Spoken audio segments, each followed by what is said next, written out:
Puts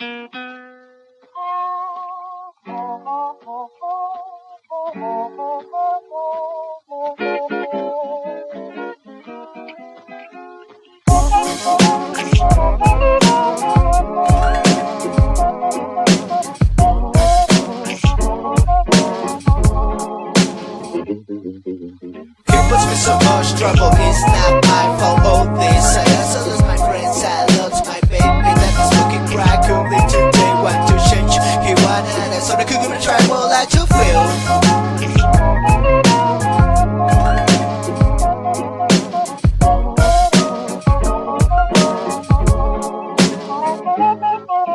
I'd kill the real, take your life in a second. The devil drinks coffee in my kitchen, I mentioned. Eating every song, I just wanted to go away. You decide to stay in the well. I want to be forgiven, I don't like this kid for money.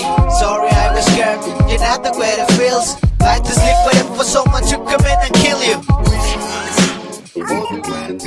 The final thing is that now we're not friends of anything. Go they gonna kill anyone that feels so powerful. They try by you every new skin of everything is confusing. You will be good but you will be more. You will be good but you will be more. You will be good but you will be more. Alone every day it is a praise of pleasure. Good morning and welcome to Dynasty 365, where the film will set you free. Today we're going to be going over the news of the NFL since last time. I'm going to explain the goal of my paid content, describe what current content is available, discuss the future content that I have planned for release over the summer, and we'll talk about the pricing for the paid content, how that works, and then you'll get your songs of the day, and that'll be the show. This weekend, it came out that Rodney Anderson, the rookie running back for the Bengals from Oklahoma, said that he expects to be recovered from his ACL tear by training camp. So we have to take this with a little bit of a grain of salt, seeing as it's coming from the player. They typically have more unrealistic expectations than if you were talking to a trainer. But it does make sense since he tore his ACL after only 2 games into the year last season. He's a tier 1 running back based on the film and his talent level, but 3 of his last 4 college seasons ended early due to injury, and that was reflected in his draft capital falling all the way down to the 6th round and being taken with the 211th pick. It's been reported that the New York Jets are targeting Peyton Manning for their general manager position. It's really nothing more than a rumor at this point, as he has turned down multiple other front office positions since his retirement. I personally hope that he turns to the broadcast booth. I think everyone knows he's highly entertaining, and he would probably make more money doing that with way less stress and pressure than being a general manager. But again, that's just a rumor, so this is about as much conjecture and speculation as I'll really get into during these news segments. Deon Cain, who's a second-year wide receiver for the Colts out of Clemson, isn't expected to fully recover from his ACL tear until during the season. That's bad news for Deon Cain owners, but good news for drafters of Paris Campbell, as he now only has one realistic receiver to compete with for number 2 roles, and that is Devin Bunches of Funches. I do want to take a mini victory lap for the Texans releasing Ryan Griffin immediately following the conclusion of their rookie minicamp. Texans beat reporters universally raved about Kahale Warring during their minicamp, and it was widely expected that they would move on from Ryan Griffin, but the timing of it makes me feel it had a lot to do with what Kahale was doing on the field. I went back and rewatched the Texans tight end play from last year, and Jordan Thomas looked very unathletic, to be honest, and Jordan Akins looked fine, but really nothing special. Watching that film further cemented my opinion that Kahale is far more advanced as a receiver and a blocker than he's currently being given credit for, and I do think he will be involved as a pass catcher week 1. I'll also take another lap around the track for Kyle Rudolph, as it was being reported that he'd be traded or cut, but now it turns out that not only did he not get asked to take a pay cut to stay with the Vikings, he was offered a 5-year extension recently that would have made him one of the higher paid tight ends in the NFL. This is where you have to learn how to take out the opinion part of the news. I know I give my opinions, but on Roto World, they publish this information that directly contradicts the narrative they've been peddling that Rudolph is going to get cut or traded, and they still claim, quote, divorce most likely outcome. So the information changed. The information, which was probably based on rumor and speculation, was that he's going to get cut or traded, and instead it's being reported that no, they didn't ask him to take a pay cut, and not even just that, but they offered him a 5-year contract extension. So that's where you really have to be careful of reading something as a news story or as an opinion piece. Now let's talk about the goal of the paid content that I offer. The number one advantage I think you're going to have with this paid content is that it's going to allow you to adapt to new information faster than your league mates do, and also break free from the herd mentality and consensus mentality when you're assigning value to players, both rookies and veterans. I get that people want to have a consensus, they want to be able to trust all of the experts combined, but I don't think enough people realize how little actual time a lot of these experts spend assigning value to their players. A lot of it is nothing more than clickbait articles to get people to click on a new trade value chart. If you've ever seen the Fantasy Pros trade value chart for Dynasty, it's typically pretty horrendous. And that's just one example. But by and large, you're always going to be better served making your rankings and sticking to them. I doubt any two Dynasty players are ever going to have the exact same ranks. So either make your own, or if you don't know enough to do that, that's where this paid content comes in. It'll at least give you a starting block to form your own opinions. I always say I truly believe it's going to be much more accurate over the long run than taking a consensus of the public at large. Now let's go through the current offerings I have within my paid content. For each position group, wide receivers, tight ends, running backs, and quarterbacks, I have my pre-draft rankings, which are based on scouting the film and their physical measurements, their age, their combine numbers, their pro day numbers. How do I rank their ability to produce immediately if called upon within the NFL? The pre-draft rankings are not the final rankings. That's why they're called pre-draft rankings. They consist of a large spreadsheet that is color-coded by which tier I have them in, the specific order I have them in, their height, weight, hand size, wingspan, age, the 3 weight span and hand size divided by height metrics that I like to look at, their 40 time, vertical, broad jump, bench, 3-cone, and 20-yard shuttle times from both the combine and their pro days that I can find. Just with that alone, even if you disagreed with the rankings, that's a lot of info gathered together in one place, and it's all sortable and color-coded to allow you to make your own decisions, as I do realize no two people are probably ever going to be on the same page when it comes to their personal ranks.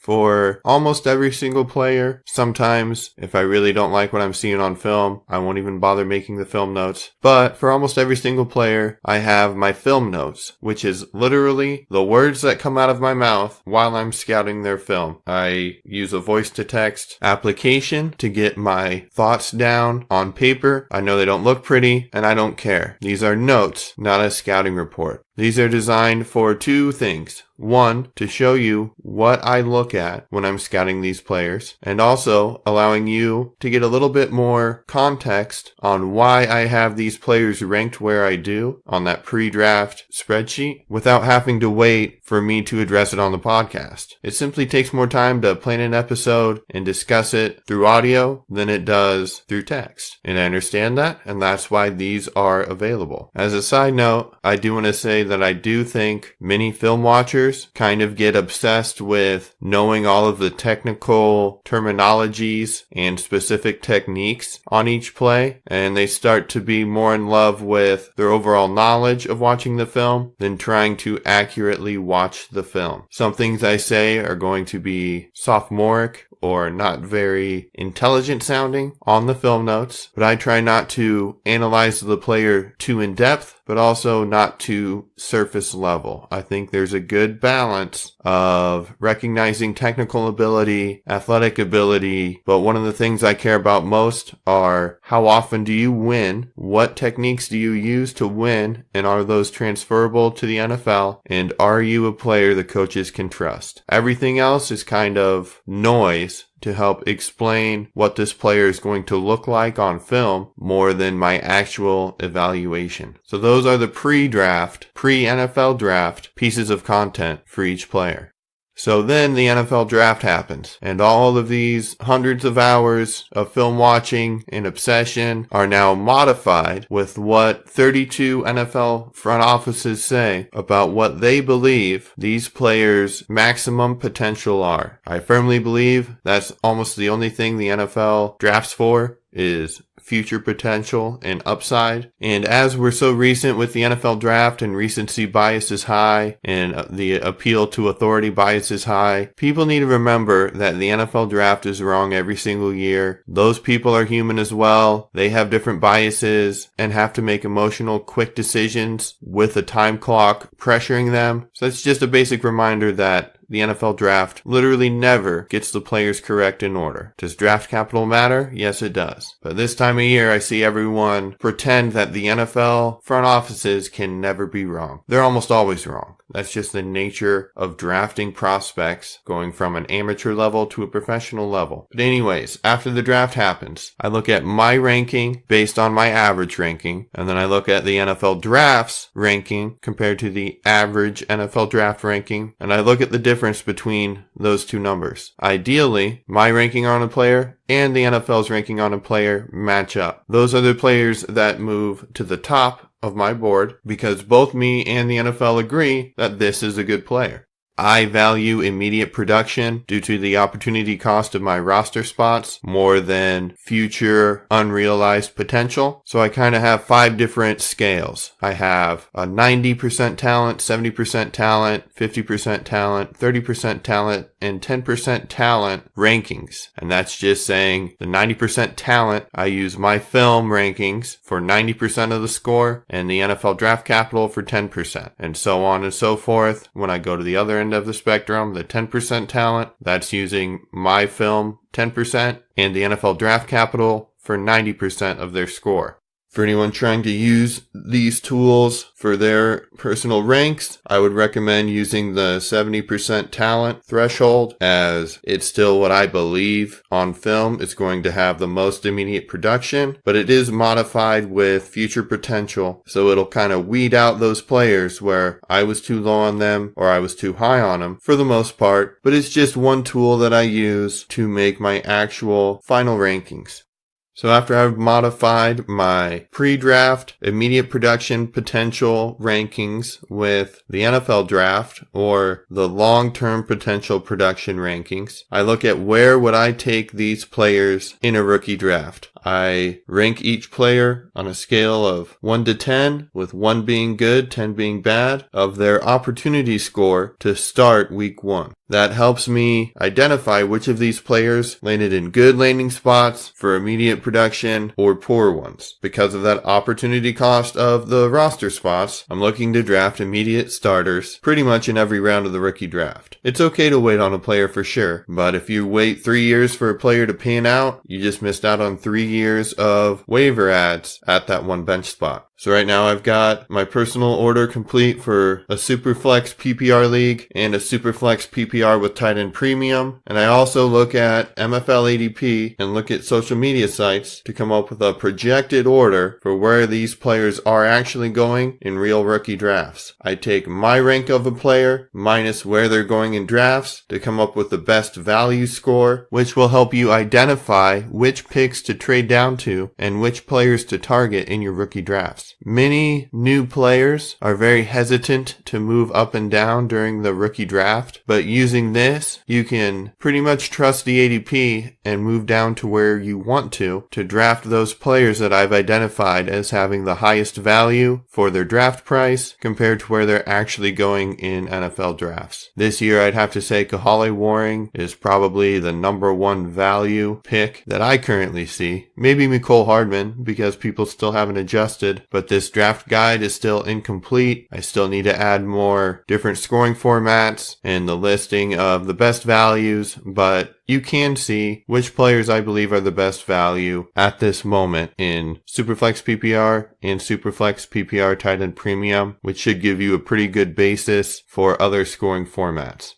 So that's the paid content as it sits right now. These are the things that I'm going to be adding, hopefully by the start of the season. I'm going to have more complete rookie draft orders. It's going to get a little easier to predict where these guys are going with more ADP the farther we get away from the NFL draft. And I do need to finish all the different scoring formats, and that'll probably be more next week than this week. I've got a pretty busy week in front of me in my personal life. I also plan to create startup ranks for all of the offensive players in the NFL. I'm unsure of the order of these last two, but I do want to create IDP rookie rankings and startup IDP only rankings to use in addition to the trade calculator. So the trade calculator is what I believe is going to end up being the key piece of paid content once I can get it completed. It's going to be customizable to your league format, down to bench size, number of IR spots, startable positions. It'll be based off of my rankings or the Fantasy Pro rankings or a mixture of both. It'll have a setting for whether you are win now, which I believe you always should be, or rebuilding. It will be updated weekly on Monday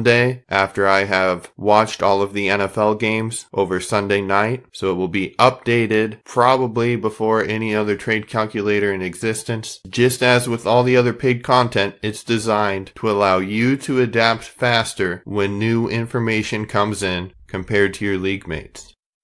The price of all this paid content is going to be $5 per month, and I believe that with the amount of time you can save trying to compile all of just the information on the players themselves, actually taking the time to watch all of the film on these players, the quick updates to the trade calculator when it's completed, I truly believe in the value provided to you personally for $5 per month. I think most people make above the minimum wage of $7 or $10 or depends on where you live, but I bet you're going to spend more than 1 hour of your time trying to figure out something that my podcast and paid content provide. My model is also locked in for life. So if you pay the $5 per month and like what you see, and then in 2 years I raise the price to $8 per month or $10 per month, your price will still be $5. This is Dynasty, and I do plan on doing this for multiple years. So just imagine that value in the year 2071 when a cup of coffee costs $950. And the good thing about my business model and my pricing model and why I chose it is, unlike many other Dynasty sites where you have to sign up for a yearly subscription for, say, I don't know, $20, $40, $60, whatever the price is. I've seen some that are like $100, $120. If you don't like what you see, you can't easily get out of that agreement for a year. If you don't like what I have to offer, you're out a maximum of $5. I don't think that's very crazy when I think of the things that a lot of people give zero thought to spending $5 a day on. Anyways, I hope this explanation of the paid content at least made sense. If you do have any questions, email me, Bubba at dynasty-365.com. That's BUBBA at dynasty-365.com. But your happy song of the day is Bohemian Rhapsody by Queen. Your football song of the day is Till I Collapse by Eminem. And those YouTube links can be found in the episode description. Hope you had a good weekend. You've been listening to Dynasty 365, where the film will set you free.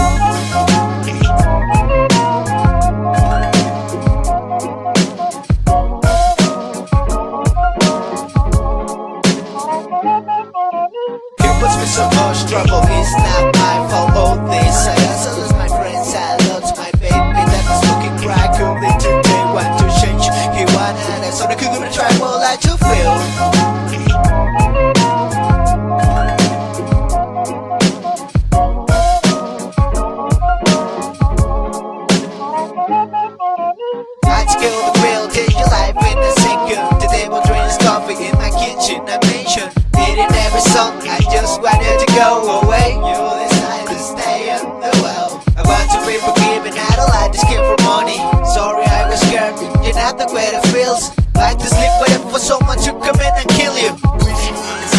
The final thing is that now we're not friends of anything. Go they gonna kill anyone that feels so powerful. They trip by you every your skin of everything is confusing. You will be good but you will be more. You will be good but